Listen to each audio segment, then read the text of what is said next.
오늘도 클릭해주셔서 감사합니다. 구독과 좋아요 부탁드립니다. 현재 중동의 정세가 심상치 않습니다. 언제 대규모 군사 충돌이 일어나도 이상하지 않을 만큼 군사적 긴장감이 나돌고 있는데요. 최근 충돌의 중심국인 이스라엘과 이란의 향후 움직임에 따라 사우디아라비아와 UAE도 대대적인 군비 증강 움직임을 가져갈 수 있어 한국산 무기 체계의 도입이 다시금 언급되고 있는 상황입니다. 지난 28일 이란 내륙 지역의 군사시설이 드론 공격을 받아 전 세계가 발칵 뒤집어졌습니다. 이란 국영 매체 IRNA 통신에 따르면 이란 국방부는 수도 테헤란에서 남쪽으로 350km 떨어진 이스파한 주내 군사장비 생산시설이 자폭 드론 공격을 받았음을 알렸다고 했는데요. 국방부는 성명에서 공격을 시도한 드론 세대 중 2대를 방공 시스템이 요격했고 나머지 한 대는 시설 지붕에 떨어졌다고 설명했습니다. 이날 정확히 어떤 시설이 공격을 받았는지는 매체들마다 의견이 나뉘고 있으나 한 가지 확실한 점은 군사시설이었다는 점과 핵과 관련된 장비를 생산하는 곳이었다는 것입니다. AP통신은 이 지역에 1979년 이슬람 혁명 이전 F-14 통캡 전투기를 운용하는 공군기지와 핵연료 연구센터가 위치한다고 보도했습니다. 이란 군 당국은 공격 배후와 피해 시설의 용도는 밝히지 않으면서 겨우 몇 개의 지붕만 불탔을 뿐 사상자는 전혀 없는 무의미한 공격이었다라는 말만 늘어놓았는데요. 배후를 밝히지 못한 것인지 밝힐 수 없는 것인지는 알 수 없지만 가장 유력한 배후로 추정되는 국가는 바로 이스라엘입니다. 월스트리트저널은 이스라엘과 미국이 이란의 핵무장 계획에 맞서기 위한 새로운 방법을 논의했다며 이스라엘이 이란의 방어기지를 겨냥한 기밀 드론 공격을 감행했다고 하였고 이스라엘 언론 예루살렘 포스트는 서방 및 외국 정보원을 인용해 첨단 무기 개발 시설에 대한 공격은 이란의 주장과 달리 엄청난 성공이었다라고 보도했습니다. 사실상 이스라엘이 이번 사태를 주도한 것으로 드러난 셈인데요. 이에 최근 중동 지역은 다시 한번 세계의 화약고가 될 위기에 놓였습니다. 이스라엘은 이란에 대한 공격뿐만 아니라 한동안 평화가 유지되던 이스라엘 내 팔레스타인 자치지구에서도 여러 무력 충돌을 벌이고 있는데요. 이스라엘군은 지난 26일 요르단강 서안에서 팔레스타인 무장 세력 수탕 작전에 나서 적어도 9명이 숨지는 사건이 벌어졌습니다. 이에 분노한 팔레스타인인들이 곳곳에서 들고 일어나 현재 총격전이 벌어지고 있는데요. 이스라엘이 영내에서 다소 무리하다 싶을 정도의 군사작전을 벌일 수 있는 이유는 미국의 암묵적인 용인이 있기 때문입니다. 24일 미국과 이스라엘은 이란에 대한 주요 군사 공격의 핵심 요소가 될 수 있는 방공 시스템을 제거하고 제트기의 연료를 보급하는 능력을 시험하기 위해 양국의 7,500명 이상의 병력이 참가하는 사상 최대 규모의 합동 군사 훈련을 실시했습니다. 이스라엘의 최고 사령관은 지난주 월스트리트과의 인터뷰에서 이스라엘과 미국이 최악의 상황에 대비하고 있다고 말했는데요.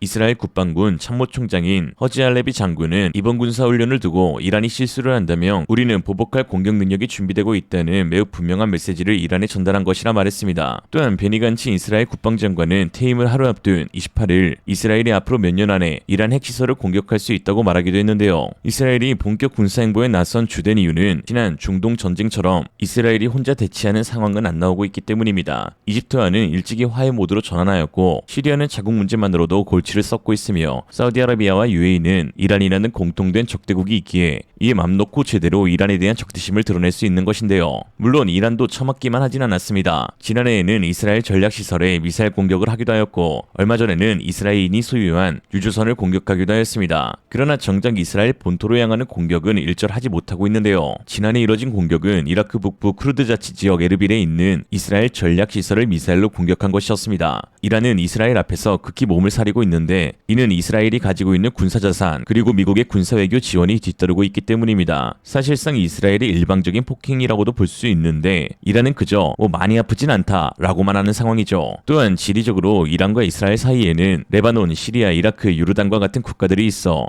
육군 전력이 아닌 공군 전력이나 또는 미사일 공격을 해야 하는데 공군 전력은 비교가 무의미할 정도로 이스라엘이 앞서고 있고 이란의 미사일 기술력이 뛰어나다 해도 이스라엘은 아이언돔, 아이언빔 같은 세계 최고의 방공 시스템을 구축하고 있어 보복조차 하기 쉽지 않은 상황입니다. 이에 중동 전체로도 번질 수 있는 일촉즉발의 상황이 초래되었지만 정작 발등에 불이 떨어진 국가는 이스라엘이 아닌 UAE와 사우디라는 분석이 많습니다. 이스라엘의 도발은 이란의 대대적인 군비 증강으로 이어지겠지만 이란은 이스라엘에게 매번 당해도 공격은커녕 보복조차 못하고 있는 실정에서 UAE와 사우디에 치명적인 피해를 끼치고 있는 예멘 후티 반군에 대한 군사무기 지원에 이란이 박차를 가할 수 있기 때문입니다. 종로에서 뺨 맞고 한강에서 눈을 기는 것인데 최근 이란 국방부에 따르면 러시아에 대한 무기 지원을 일시적으로 중단하고 자국의 군비 증강을 도모하겠다고 밝히기도 하였죠. 이에 UAE와 사우디는 일촉즉발의 상황인데요. 풍부한 자금력은 가지고 있지만 이스라엘과 이란에 비해 상대적으로 빈약한 군사력을 갖고 있는데, 더군다나 미국은 두 국가의 인권 문제를 걸고 넘어지면서 무기 수출을 꺼리고 있고, 이스라엘 역시 중동 지역에서의 군사적 우위를 보장하라는 메시지를 미국에 전달하고 있습니다. 최근 무산된 UAE F-35 도입 계획도 이와 같은 배경에서 일어난 것이죠. 즉 UAE와 사우디가 자국의 안보를 지키기 위해 첨단 무기 수입이 필수적인 상황이지만 수입할 수 있는 국가가 마땅치 않다는 분석입니다. 현재 유럽은 러시아의 우크라이나 침공으로 인한 군사 위기에 자국 물량 비축도 쉽지 않은 상황입니다. 이에 한국의 첨단 무기 체계가 이들 국가의 새로운 대안으로 급부상하고 있는데요. 무기 수출에 대한 정치적 리스크도 없고 무엇보다 빠르게 무기 생산이 가능한 유일한 나라가 한국이기 때문입니다. 한국은 세계에서도 손에 꼽히는 첨단 무기 개발국이며 철저한 납기 준수와 뛰어난 가격 경쟁력은 이미 K방산이라는 이름으로 전 세계에서 인정받고 있죠. 이런 상황 가운데 최근 놀라운 소식이 전해졌습니다. 세계 최고의 MLRS 다연장 로켓포인 한국의 천무 미사일, 그리고 뛰어난 성능으로 운용국에서 각광받고 있는 천궁 지대공 미사일의 엄청난 생산량이 네티즌들 사이에서 화제가 되고 있는 것인데요. 이는 천궁과 천무의 유도 로켓에 필수적으로 장착되는 장치인 구동 제어 장치의 생산업체 영풍이 공개한 자료를 통해 드러나는데,